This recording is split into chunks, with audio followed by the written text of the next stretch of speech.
Om Namo Bhagavate Vasudevaya. Om Namo Bhagavate Vasudevaya. Om Namo Bhagavate Vasudevaya. Om Namo Bhagavate Vasudevaya. Om Namo Bhagavate Vasudevaya.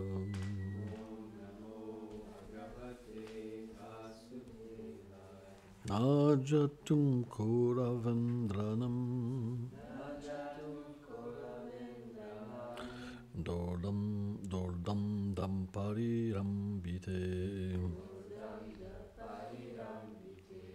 Buttalinupam Tam Jasmin Vinate Planinam Suchaha. Traduction. Dans ce pays protégé par la puissance d'un descendant de la race Kuru, il n'y a pas eu d'autre créature que toi, dont les larmes sont tombées sur la terre. Commentaire. Srila Vishwanath Chakravarti Thakur cite le roi. Tu peux être un roi, mais tu es devenu misérable maintenant. Le roi dit ensuite avec une fierté ardente, hormis tes larmes, aucune larme n'est tombée sur la terre, qui était protégée par les armes du châtiment. Omagana Timilandasya Kenam Jalam Shalakaya Shakshur Meditam Jaina Taismei Shekuravinama Namam Vishnu Padaya Krishna Prestaya Bhutale Shilmate Bhaktivedanta Swaminiti Namine Namaste Sarasvati Devi Golavani Pracharini Nilveshesha Sunyavadi Prachajada Shatari.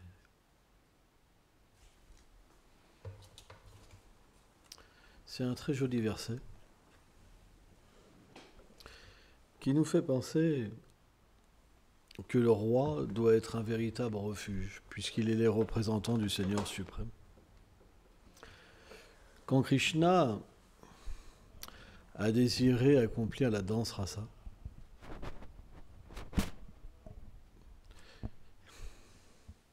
il a joué en fait de sa flûte. Vous pouvez dire qu'il fasse un peu moins de bruit, s'il vous plaît?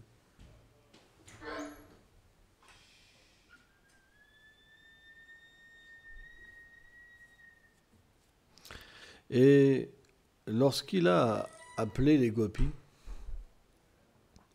à Vanchivat, sous cet arbre merveilleux,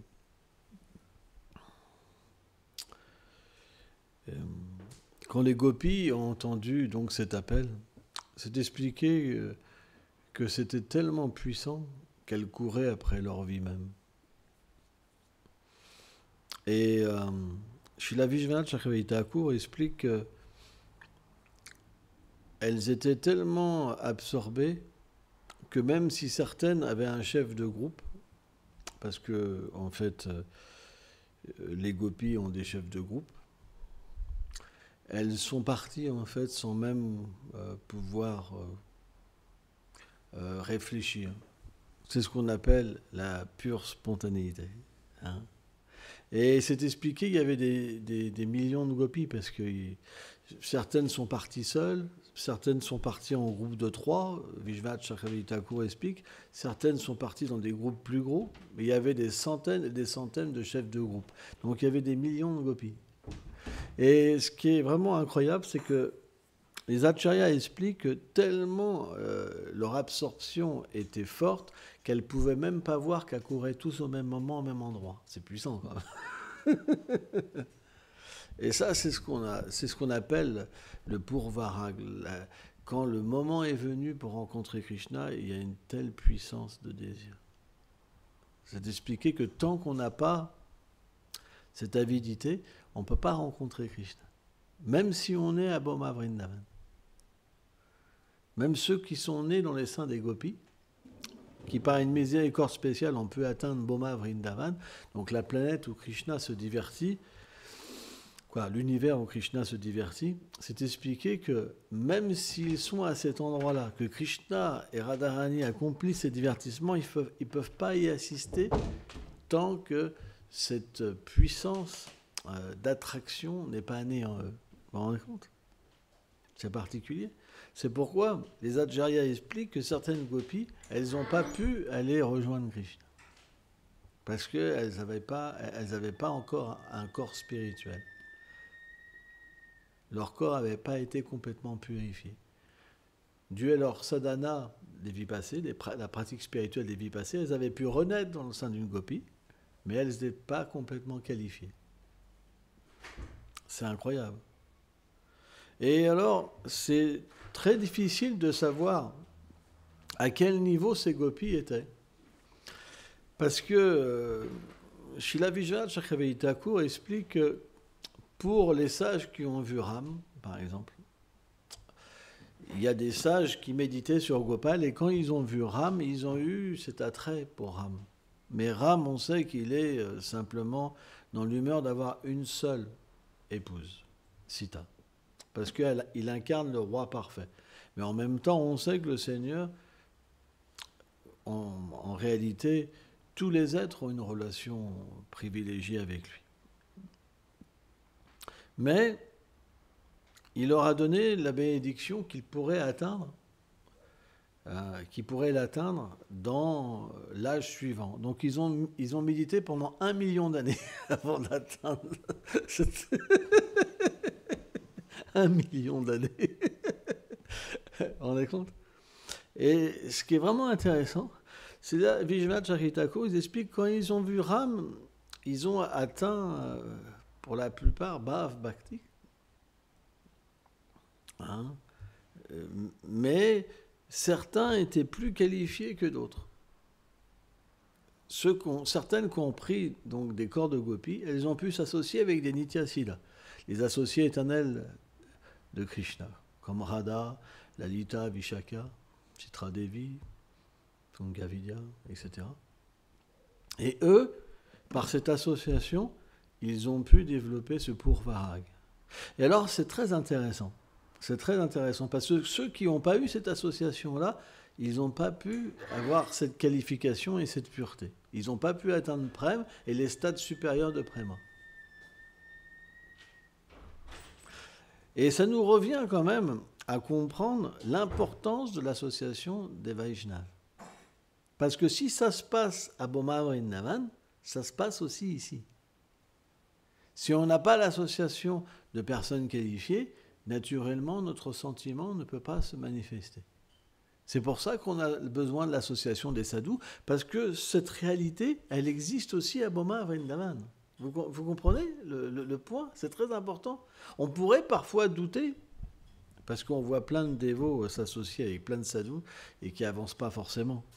Mais pourquoi? C'est parce que, déjà, dans leur cœur, ils ont une certaine duplicité et ils critiquent aussi. Ça veut dire qu'ils s'associent avec des grands Vaishnavas et ils critiquent les autres, en disant « ouais, eux, ils ne sont pas qualifiés, ça ne sert à rien de prendre l'initiation d'eux, etc. » En fait, ils commettent Vaishnava parade et à cause de ça, ils ne peuvent pas recevoir Sadhu Sangha. C'est pas possible.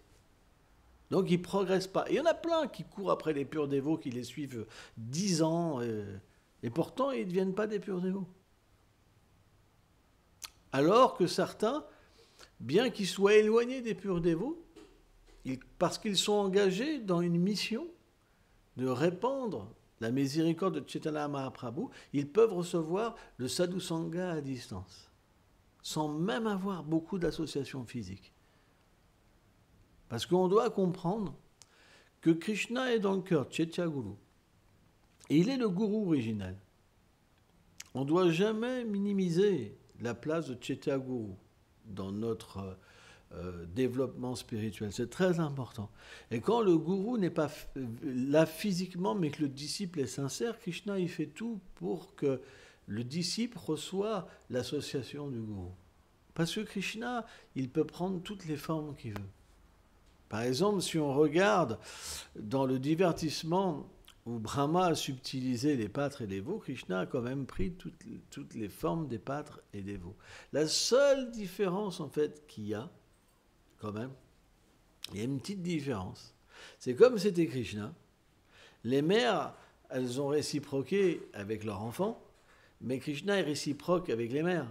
Donc à un moment, ils ont eu autant d'amour pour Krishna que pour leur enfant. C'était quelque chose d'étrange.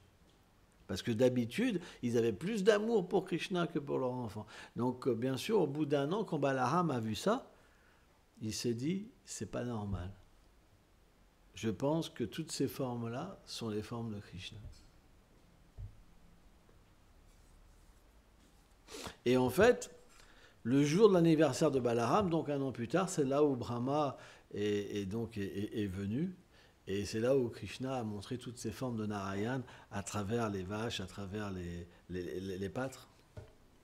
Et qu'après, tous sont revenus. Mais quand même, ça veut dire que Krishna, il peut prendre la forme du goût. On voit beaucoup de disciples sincères, ils ont des réalisations, directes, même à distance, et encore même plus sublimes que si même ils voyaient le maître spirituel en face. Parce que quand Krishna se révèle, naturellement, il met le disciple dans une situation parfaite pour recevoir la miséricorde. Donc ne pensons jamais qu'un disciple sincère est séparé du groupe. C'est pourquoi certains ne comprennent pas que certains disciples ne prennent pas, par exemple, un Shiksha Guru parfois, parce que eux, ils n'ont pas la possibilité de s'associer d'une manière mystique avec leur guru.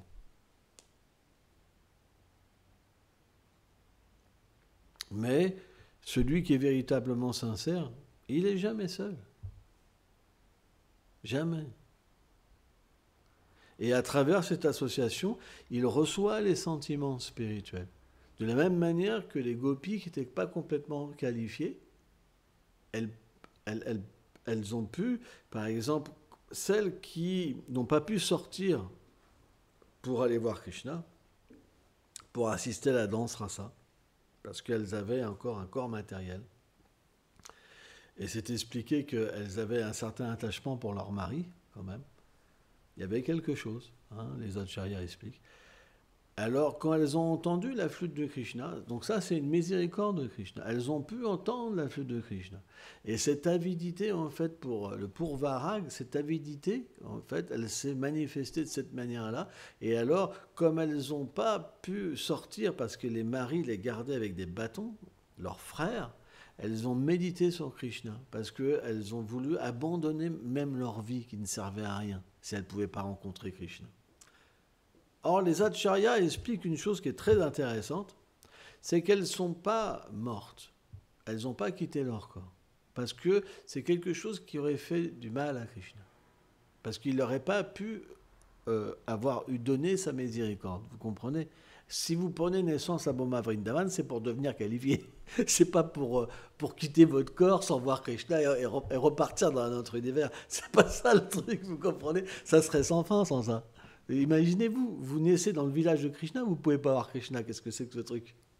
C'est pas possible.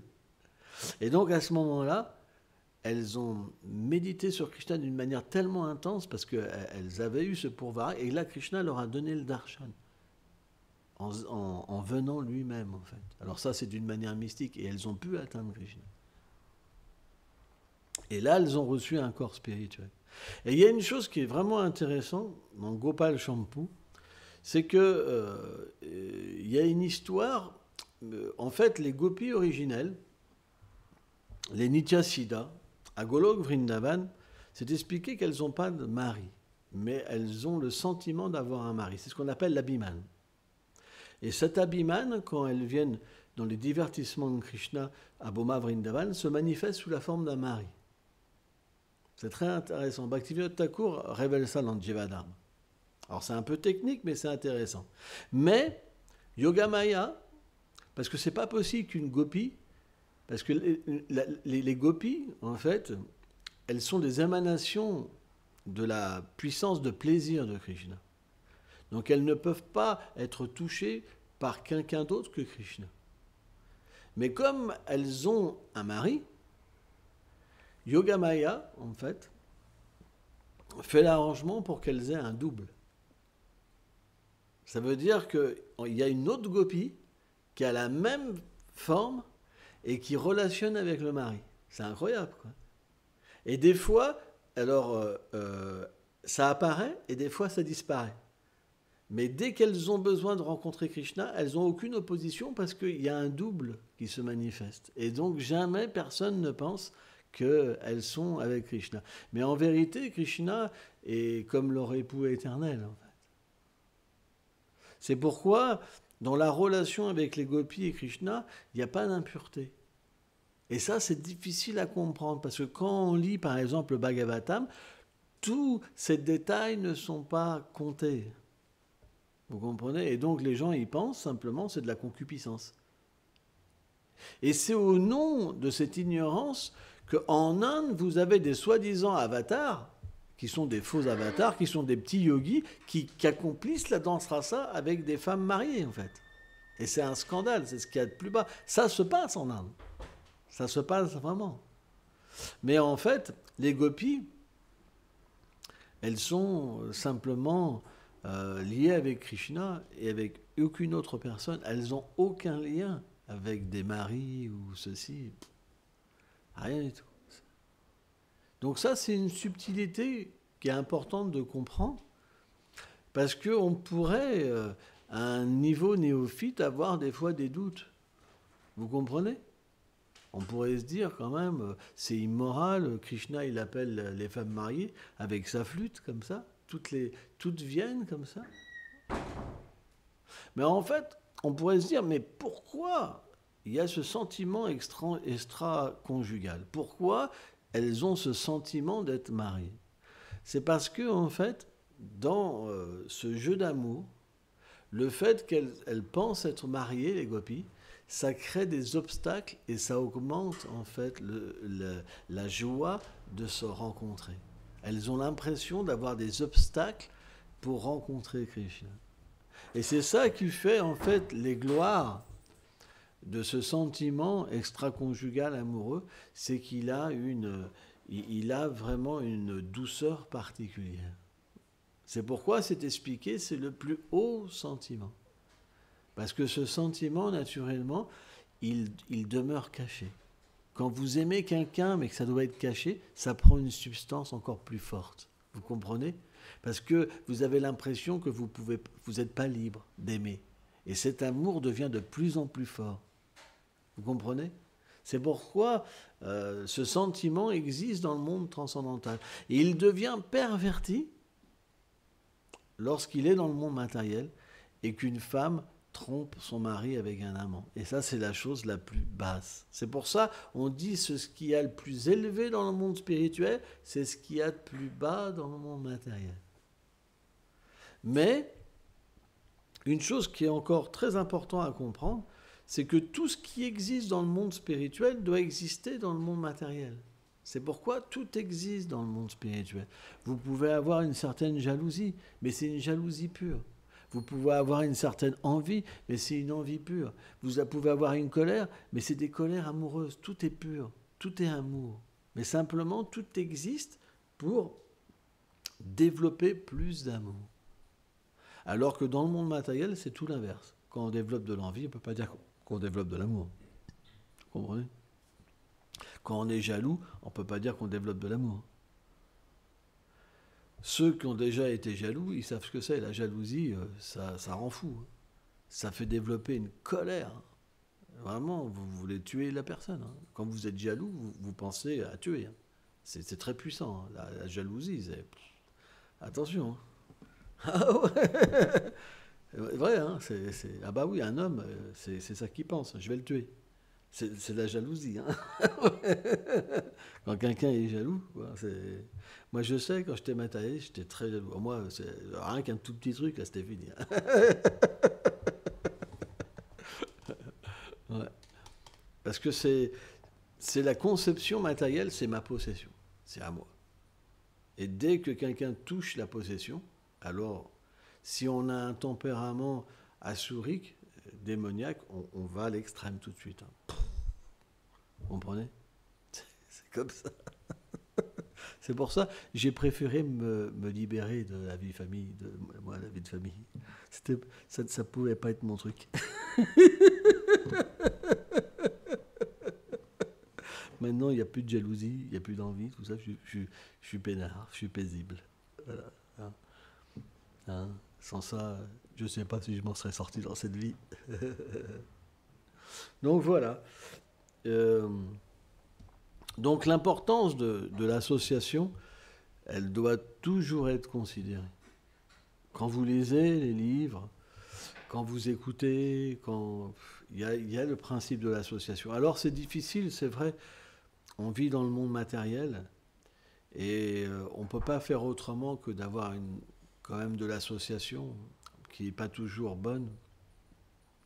Mais le principe, c'est que si on fait toujours les choses pour Krishna, on est toujours protégé. C'est un principe. En fait, cette association avec Krishna, avec le maître spirituel, le fait de servir une mission et de servir, comment dire, le monde transcendantal, ça nous permet de toujours être liés dans toutes les conditions. C'est pour ça qu'on n'a pas le choix. On n'a pas le choix, on doit apprendre à servir. Dès qu'on veut retirer quelque chose avec quelqu'un, donc ça c'est ce qu'on appelle l'association, et qu'on n'est pas en face de purs dévots, on se contamine les uns et les autres. Je vais prendre l'exemple. Par exemple, vous avez deux personnes qui s'aiment bien, et bien s'il y a une personne qui lui fait du mal, l'autre, ça devient votre ennemi. C'est une forme d'illusion. Et les gens qui ont des rapports comme ça, ils ne progressent pas spirituellement. Et dans une communauté, ça crée beaucoup de divisions, ça crée des clans. Par exemple, ah, il a fait ça, ah non, moi... Mais ça, c'est l'illusion. Alors que si vous étiez dans un service de dévotion, ça ne pourrait pas se passer. Ça ne pourrait pas se passer. Parce que vous ne pouvez pas avoir d'amis et d'ennemis dans l'illusion. Donc vous pouvez que être sur un plan transcendantal. Et sur ce plan transcendantal, il n'y a pas de parti pris dans ce monde. Il y a juste le service à Guru et Krishna. Sans ça, c'est une forme d'illusion. Et malheureusement, sous prétexte qu'on voit, par exemple, moi j'ai vécu dans une communauté à une époque, il y a une trentaine d'années, et ben les familles, soit elles s'aimaient, soit elles s'aimaient pas, parce qu'ils avaient des liens. Donc quand quelqu'un faisait quelqu'un à l'autre, ils s'aimaient plus. Il y avait plein de divisions. Donc les liens familiaux, c'est une illusion, mais terrible. Si ils sont frères, ils sont sœurs, ils prennent parti, ils ne peuvent plus progresser, c'est difficile. Parce qu'il y a une contamination qui vient. Et en fait, on voit dans ces groupes-là, dès qu'il y en a un qui a un problème, on est obligé de se mettre avec son problème, parce qu'on n'a pas le choix. Parce qu'il y a une amitié illusoire. Ils sont toujours en guerre. Tout le temps, tout le temps, tout le temps, tout le temps, tout le temps. Et s'ils sont trop négatifs, à ce moment-là, ils ont l'impression même d'être rejetés par tout le monde. Et ils font un blocos d'illusions et ils périssent, en fait. Ils sont juste dans la souffrance. C'est terrible comme illusion. Quand on est seul, c'est plus facile pour s'en sortir. Mais quand on est 2, 3, 4, c'est de plus en plus difficile parce que il y a une aide, vous comprenez? Ça veut dire que quand ça va pas, t'inquiète pas, je serai toujours avec toi. Vous comprenez, l'illusion est forte. On va se battre. C'est juste une illusoire.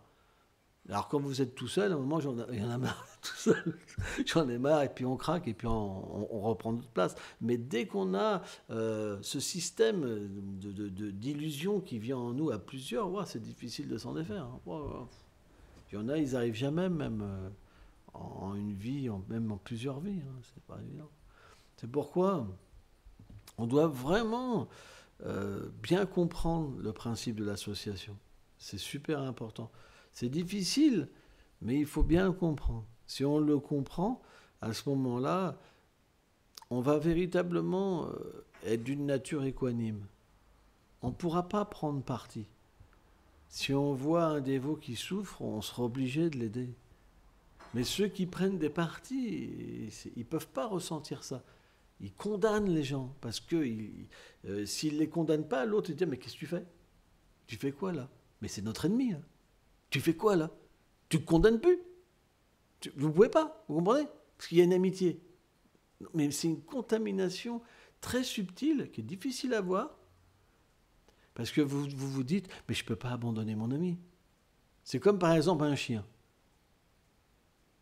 par exemple, il y a des personnes, pour un animal, parce qu'il y a une sorte... Parce que dans l'animal, il y a l'âme. Voilà, un chien, c'est pas un chien, c'est l'âme. Un être humain, c'est l'âme avant tout, vous comprenez? C'est simplement le cycle de la réincarnation. Mais comme un chien dépend d'un maître, ben le maître, quand il est dans cette illusion-là, il ne peut pas se défaire de l'animal. Vous comprenez? Même s'il doit renaître encore et encore, il préférera renaître que de se réaliser, que de comprendre qu'il a une relation éternelle avec le Seigneur. Ça veut dire que la relation avec le chien devient plus importante que la relation éternelle qu'il a avec le Seigneur suprême. L'illusion est puissante. Et bien de la même manière, entre êtres humains, c'est la même chose. À cause de liens familiaux, vous ne pouvez pas progresser. Parce que vous dites en vous-même, si je casse ce lien, c'est terrible, je n'ai pas le droit de faire ça. Par exemple, pourquoi vous pensez que le sannyas existe dans le Varnashram Dharma? C'est pour casser cette illusion. Quand vous prenez sannyas, vous renoncez. Par exemple, certains sont en jaune là.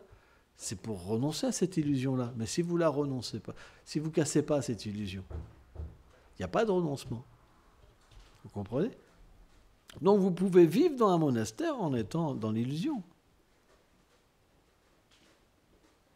Donc c'est pourquoi on devrait comprendre que ces liens, ils sont illusoires. Et on doit s'en défaire pour être miséricordieux envers tous les êtres. C'est pourquoi, en tant que renonçant, on n'accepte pas juste d'aider une personne, un animal, et à cause d'un animal, de ne pas pouvoir donner la miséricorde aux autres. Non, on renonce à toutes les relations pour donner à tous. Parce que quand on n'a plus de lien, on n'a plus de discrimination entre les animaux, entre les insectes, entre les arbres, entre les êtres humains, etc., etc. On donne à tous. Alors que quand il y a un attachement, naturellement, on va avoir entre amis et ennemis. C'est pour ça qu'on est obligé de se détacher. Parce que même avec un animal, quelqu'un qui ne va pas aimer notre animal, ça va devenir notre ennemi. C'est la même chose. Dès qu'on a un attachement, il y a des conflits. Si un père de famille, il pense que je suis un père de famille, c'est mon enfant, s'il y a un qui va dire quelque chose sur son enfant, ça va être tout un truc. Mais c'est vrai, j'ai déjà vu ça, moi, plusieurs fois. Et ils sont dans une illusion, mais il faut voir, c'est parti. Pourquoi? Parce qu'il y a le principe de l'attachement. De la même manière, si vous pensez c'est ma soeur, c'est mon frère, c'est sans fin comme truc. Donc comment ça peut être détruit? Par la bonne association. Si quelqu'un n'a pas d'attachement, vous pouvez sortir de l'attachement matériel. Si quelqu'un a des sentiments spirituels, vous pourrez avoir des sentiments spirituels. Et atteindre Boma Vrindavan. Et à Boma Vrindavan, vous pourrez encore progresser davantage. Et participer au divertissement de Radha et Krishna. Tout est graduel. Alors, comment établir à quel niveau on va à Boma Vrindavan? C'est difficile. Parce que même les sages qui ont vu Ramachandra n'étaient pas tous au même niveau. Parce que certains ont pu directement profiter de l'association des Nityasiddhas. Et dès le premier appel de Krishna, la danse rasa, ils ont pu y atteindre, alors que d'autres n'ont pas pu. Donc ils n'étaient pas tous au même niveau. Donc on peut comprendre que voilà, que Krishna est miséricordieux. Il doit faire les arrangements pour qu'on puisse l'atteindre. Ce monde matériel, c'est tellement difficile pour se libérer de tous les attachements, de toutes les contaminations. Est-ce qu'on peut dire presque que c'est impossible? Si on regarde, par exemple, quelqu'un en 10 ans de vie de service de dévotion, à combien il a progressé? Et si on prend ce progrès-là et qu'on voit le niveau pour Varag, par exemple, que les gopis, elles couraient après leur vie, mais combien de millions de vies il nous faut? Vous comprenez? Mais si on regarde à cette échelle-là sans miséricorde, c'est des millions encore de vies qu'il va falloir reprendre naissance dans le mouvement de Sankirtan. Vous comprenez? Si vous mesurez ce que vous avez avancé en 10 ans, que vous le multipliez, que vous le multipliez, que vous le multipliez, et si on pouvait avoir un aperçu, ce qui n'est pas possible pour Varag, de Prem, même les stades même plus avancés de prême. Mais je ne sais même pas si même des millions, ça suffirait. Donc il doit avoir une miséricorde.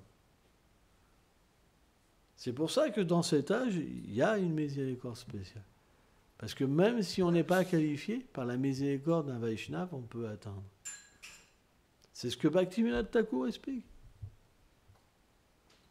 Bhaktivinoda explique, le seul moyen d'atteindre cette plateforme-là, c'est la miséricorde d'un Vaishnava. Il n'y a pas d'autre moyen. Alors ça ne veut pas dire qu'il ne faut pas pratiquer, mais la miséricorde d'un Vaishnava, elle vient à travers notre pratique. Ça veut dire, à travers notre pratique, on va devenir attiré. Le Saint-Nom va commencer à révéler ses gloires. Et le Saint-Nom, c'est Radha et Krishna. Et donc, automatiquement, cette attirance va venir.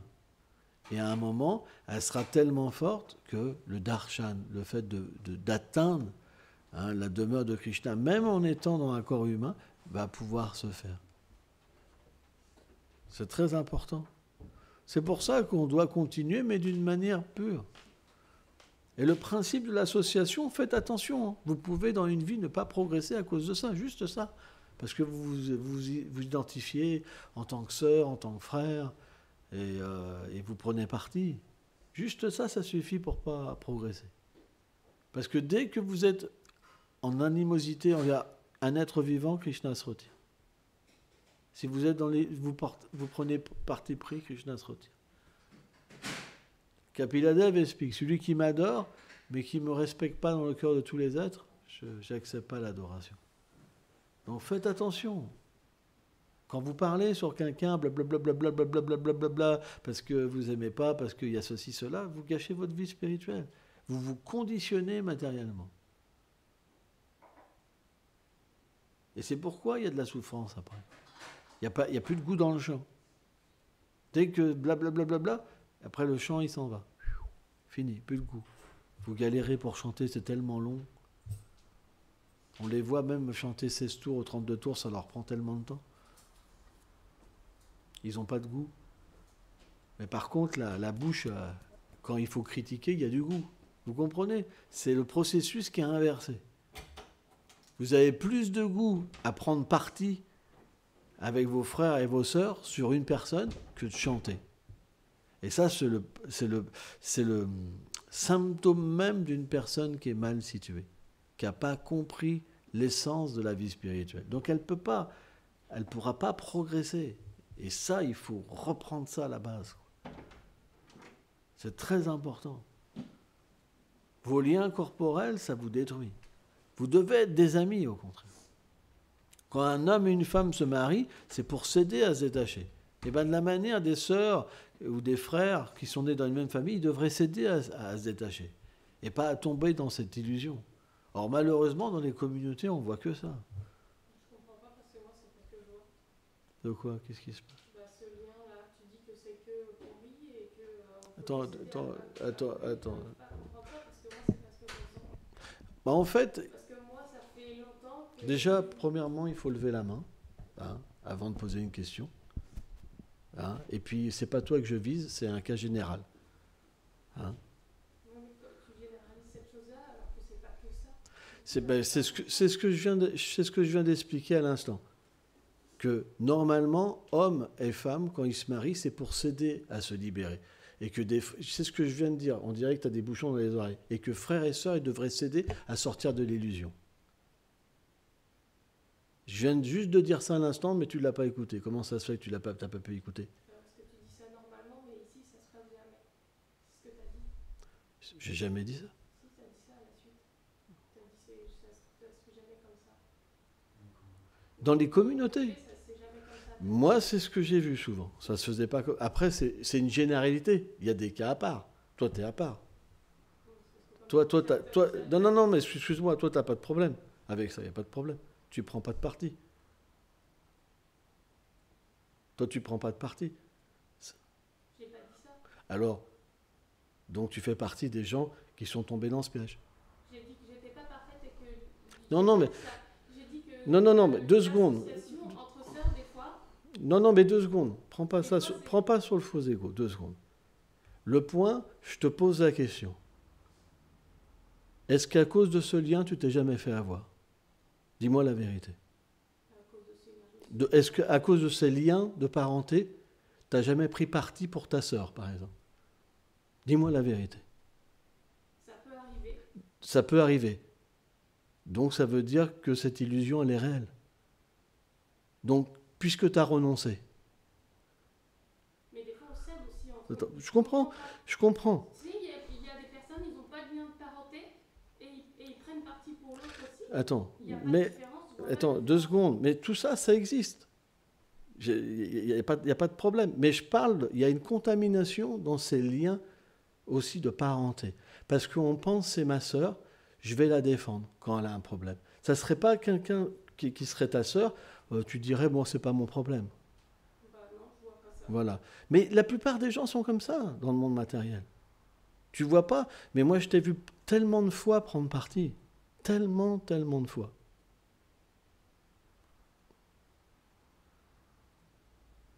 Et j'en ai vu d'autres aussi, avec leurs enfants, avec ceci. C'est quelque chose de normal. Tant qu'on est conditionné par la nature matérielle, c'est un lien d'illusion. C'est un des 5 voiles que Maya, elle donne. Il n'y a qu'à un certain niveau qu'on peut transcender ça. Et c'est pas si simple que ça. Mais si on ne peut pas le transcender, alors on ne peut pas progresser. Je ne parlais pas exactement de ça. C'est que tu disais que si on avait ces liens comme ça, on avait comme juste on se monte la tête et puis on ne s'aide pas. En fait, on s'enfonce. Moi, ça, je suis pas d'accord. D'accord, 2 secondes. Le point que Bhaktivinoda Thakur explique, c'est qu'on doit donner notre cœur, le principe de l'association, à des purs dévots, au moins des Madhyamadikari. Peu importe que tu sois sœur ou frère, si tu donnes ton cœur à quelqu'un qui n'a pas un cœur pur, tu prends ses qualités et ses défauts matériels et tu contamines. C'est pour ça que dans le principe du service de dévotion, on est dans une relation qu'à travers le service de dévotion. Tout à fait d'accord. Voilà. Et à partir de là, tu ne peux pas être contaminé par aucun lien. Oui, je suis tout à fait Voilà. d'accord. Vous comprenez? Mais dès qu'il y a une illusion qui vient et qu'on pense c'est ma sœur, ce qui peut arriver, à ce moment-là, on tombe sur une faiblesse matérielle et on prend un parti. Par exemple, je répète l'exemple, si on a un enfant et qu'on est attaché à l'enfant, sans que ça soit en rapport avec le service de dévotion, si quelqu'un va critiquer l'enfant, on va prendre parti. Et bien de la même manière, parfois on peut être bien situé et parfois on peut être mal situé. Si on est mal situé et que, par exemple, on a un frère et que quelqu'un critique notre frère, on peut alors prendre parti. Or, qu'est-ce qui se passe? Quand on prend parti, ça crée une opposition. On va alors prendre plus parti, à un moment, on s'écroule spirituellement. Vous comprenez? Parce qu'on perd cette capacité de voir le Seigneur partout. Et ça, on ne peut pas faire autrement. Par exemple, je vais prendre l'exemple d'institution. Maintenant, je vais prendre un autre exemple, quelque chose de plus gros. Vous pensez, je suis telle institution. Et l'autre, il pense, je suis telle institution. Si une autre institution dit, ouais, là-bas, ils font ça, c'est pas terrible, l'autre institution, qu'est-ce qu'elle fait? Ils ont osé nous dire, c'est la même chose, sous un effet plus gros. C'est une illusion. Ça peut se passer à 2, comme ça peut se passer à 4, comme ça peut se passer à 20, comme ça peut se passer à 1000. Qu'est-ce que c'est les guerres avant tout? C'est quoi? C'est il y en a un qui dit « Ils nous ont fait ça, on ne devrait pas tolérer ça ». Donc qu'est-ce qui se passe? Si les gens se disent bah, « Moi, je ne suis pas intéressé bah, », ils vont rester à 4 à faire « Mais qu'est-ce qui se passe? Le nationalisme, c'est une illusion. On pense que c'est mon pays, alors que simplement ça appartient au Seigneur suprême. On a volé une parcelle du Seigneur suprême, finalement. Et on s'identifie en tant que Français, Belges, etc. Et on met notre loi supérieure à la loi de Dieu. On fait même une séparation, et voilà, la religion, c'est secondaire. Ça veut dire que tout appartient au Seigneur suprême, il est dans le cœur de chacun, mais par cette illusion, on devient déconnecté de la réalité. Et à partir de là, dès qu'il y a quelqu'un de puissant qui a du charisme, il y en a 10 qui font, 100 qui font, 1000, 1 million, et c'est la guerre. On est bien d'accord? C'est le même principe. Et ils vont s'entretuer et se détester. Et des fois, ça peut durer des centaines d'années. Vous comprenez? Eh bien, le même principe peut se retrouver dans une communauté où des familles ils se détestent, où on va détester une personne, il reste quelque chose dans notre cœur, parce que quelqu'un nous a fait quelque chose, mais finalement, c'est pourquoi? Parce que c'est une identification avec un objet matériel. Si on enlève cette conception et qu'on accepte cet état de service en comprenant que tout l'environnement est une miséricorde du Seigneur, ben on dépasse toutes ces illusions. Tu sais, pour Dev aussi, quand on s'associe aussi des fois avec nos frères et nos sœurs, c'est pas toujours pour juste se monter la tête entre nous. Des fois, il y a une personne qui va avoir une difficulté, on va juste l'aider avec notre petit niveau à se relever et à sortir de cette identification. D'accord, je comprends. À s'identifier. Oui, je comprends. Donc ça, on peut appeler ça sur deux niveaux. De la vertu, l'acte pieux, ça veut dire qu'on va aider quelqu'un parce que c'est un frère, mais s'il n'y a pas le service de dévotion avec, ça reste quand même de la piété, quelque part. Et il y a le principe où on est avec le Seigneur suprême, et parce que c'est sa communauté, c'est ses dévots, alors à ce moment-là, on va aider. Et là, il va être là directement. Parce que dès qu'on oublie en fait ce service, même si on aide directement, on peut voir une chose, c'est que c'est bien, mais jamais Krishna apparaît dans notre cœur. Vous comprenez? C'est pour ça que même la bonne activité, elle devrait être toujours sur un plan où on ne laisse jamais le Seigneur qui est dans le cœur aussi. Et gourou, jamais. On agit, par exemple, quand on va sur l'autel, on n'adore pas directement Krishna. On l'adore à travers le maître spirituel. Vous comprenez? De la même manière, quand on arrive sur Boma Vrindavan, le lieu où Krishna se divertit, on ne sert pas directement Radha et Krishna. On est sous l'égide d'un maître spirituel qui a une forme de gopi et qui nous forme, en fait, à atteindre les sentiments et à atteindre les arts pour servir Radha et Krishna. C'est pourquoi on n'est jamais en direct, même au monde transcendantal. On a toujours Rupa Manjari ou Lalita Sakhi dans son cœur, ou Subal, etc. Tout dépend de la forme qu'on a, mais on n'est jamais en direct. Jamais. On a toujours le gourou dans le cœur. Parce qu'on n'a pas cette qualification. On reçoit la qualification par cette connexion interne. Et bien de la même manière, quand on aide un frère, on devrait avoir cette connexion. Vous comprenez? Parce que qu'est-ce qui se passe? Le frère peut nous dire aussi, mais pourquoi tu souffres? Bah écoute, faut que je te dise la vérité. Bah, il m'a fait ça, il m'a fait ci. Pas si simple que ça. Parce que l'illusion est puissante. Et alors, qu'est-ce qui se passe? Ah ouais, il t'a fait ça? Et ça repartit. Alors que si Krishna est là, pourquoi tu souffres? On verra que cette personne, naturellement, elle est déconnectée de la transcendance. Et on va l'aider à une manière qu'elle soigne son illusion. On ne prendra pas parti de l'illusion. C'est très subtil. Essayez de ne pas prendre les Vaishnavas qui ont des fortes réalisations pour des gens insensibles et qui ne comprennent pas les situations matérielles. Oui, mais là, c'est différent. Non, l'âme conditionnée, elle agit toujours d'une manière imparfaite. Donc, elle doit accepter qu'elle peut agir plus parfaitement. Si elle dit, moi, mais je sais, je suis comme ça, et c'est bien, il n'y a plus de progrès. Vous êtes vous-même votre gourou. Mais si vous acceptez une manière supérieure de relationner, à ce moment-là, vous perdrez votre faux ego. Vous arrêterez de vous battre. Ça, c'est Kanishta Bhakta. Un Kanishta, il se bat toujours. Mais vous perdrez cette conception de vous battre et vous vous abandonnerez. Quand il y a le combat, il n'y a pas d'abandon. Mais quand il y a l'abandon, vous pouvez à ce moment-là accepter une plateforme plus élevée. C'est pour ça qu'on a besoin du service au gourou et à Krishna, dans toutes les situations. Sans ça, l'illusion peut nous prendre n'importe quand. Et c'est valable pour tout le monde. C'est une loi. On ne peut pas y échapper. Tant qu'on ne l'accepte pas à 100%, on ne sait pas. Je ne dis pas que c'est pas bien d'aller voir quelqu'un, tu souffres. Mais je vous répète, si vous demandez pourquoi tu souffres et que vous vouliez de compassion, après vous allez quoi? Qu'est-ce que vous allez faire avec un mental impur? C'est pas si simple. Alors, peut-être que de temps en temps, quand la vertu prédomine, vous pourrez avoir une distance et analyser les choses d'une manière spirituelle. Mais s'il y a de la passion au moment où que vous faites ça, plus de passion et plus d'ignorance, bah vous prendrez parti. Parce que naturellement, il faut de la vertu pour ressentir de la compassion. Mais est-ce qu'il n'y a que de la vertu dans notre cœur? Vous comprenez? Vertu, ça veut dire avant tout toujours être sous un égide supérieur. Vertu, ça veut dire être observé par le Seigneur suprême.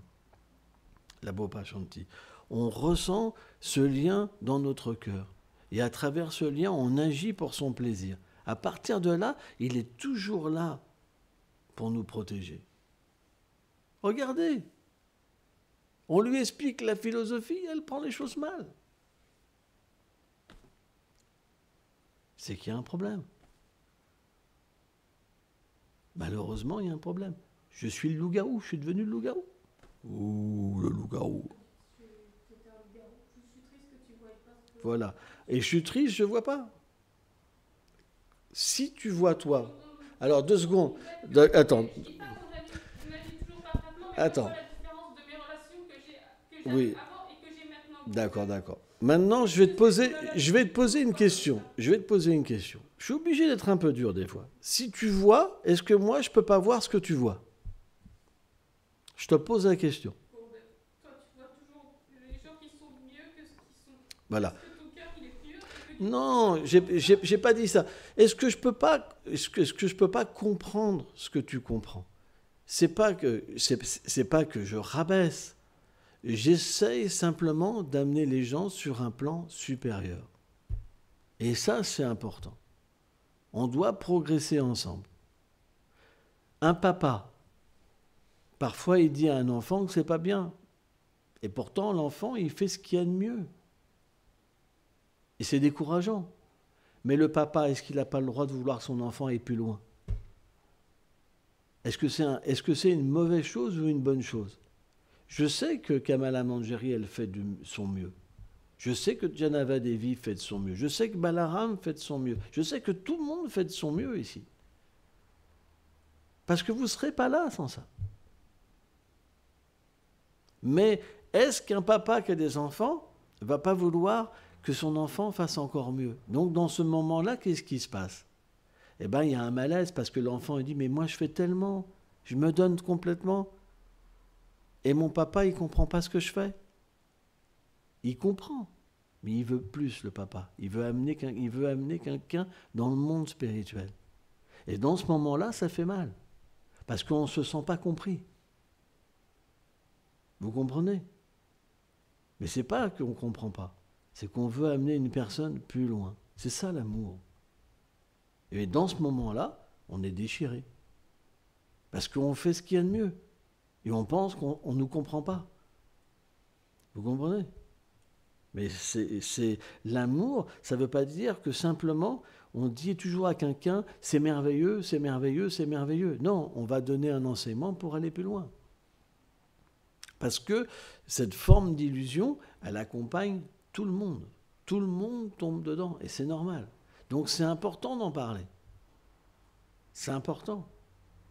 Moi je me rappelle, quand j'habitais cette communauté, il y avait tellement d'histoires de parti pris.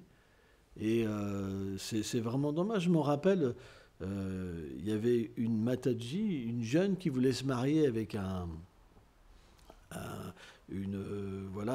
jeune prabhu d'une famille, et la famille aimait pas l'autre famille, donc ils ne pouvaient pas se marier à cause de ça. Alors c'est pas évident, par exemple. Et donc du coup, ils ont même quitté l'endroit parce qu'ils ne pouvaient plus, voilà, ça avait fait des histoires. Donc c'est pas évident. Donc on doit être vigilant. L'association, c'est un sujet qui est particulièrement difficile à comprendre, et, mais on doit faire vraiment attention, quoi. On a l'exemple de gens qui étaient avec nous avant, qui étaient très liés à nous, et aujourd'hui, ils nous considèrent comme des ennemis. C'est juste parce que les liens n'étaient pas parfaits. C'était des attachements plus liés au corps qu'à l'âme. Quand notre attachement est lié à l'âme, automatiquement, on ne peut pas changer d'amis, d'ennemis comme ça, c'est pas possible. On peut avoir certains troubles dus à l'illusion, mais on reste toujours ensemble. On ne peut pas faire autrement, parce qu'il y a quelque chose qui ne peut pas être cassé, qui ne peut pas être brisé. C'est pourquoi, quand les liens spirituels ils sont forts, on peut pas, c'est pas possible. Alors bien sûr, les liens spirituels, ça peut se passer aussi entre une sœur et une autre sœur, ou un frère et un autre frère, ou etc. Parce que le service de dévotion, ça fait quand même qu'à force de pratiquer, on devient de plus en plus pur. Et les couches matérielles sont de moins en moins fortes, et la relation, elle commence à être avec l'âme aussi. Vous comprenez ? Donc, en fait, ce qui était, par exemple, il y a 10 ans, ou il y a 20 ans, ou il y a 30 ans, eh ben, on peut retrouver les gens avec des relations et une substance qui devient complètement spirituelle. On voit, par exemple, les deux frères à Mayapur, il y en a un qui a quitté son corps, Pankaj Jangri, et je ne sais plus comment il s'appelait. Et on voit, c'est des frères. Et pourtant, dû à leur avancement spirituel, en fait, du lien corporel, ça s'est passé du lien de plus en plus spirituel. Vous comprenez ? Donc, avec l'avancement spirituel, naturellement, l'illusion se dissipe graduellement. C'est pourquoi, par exemple, on peut retrouver des cas qui sont comme ça, et après, il y a une évolution, et heureusement. Hein. D'accord, Jay.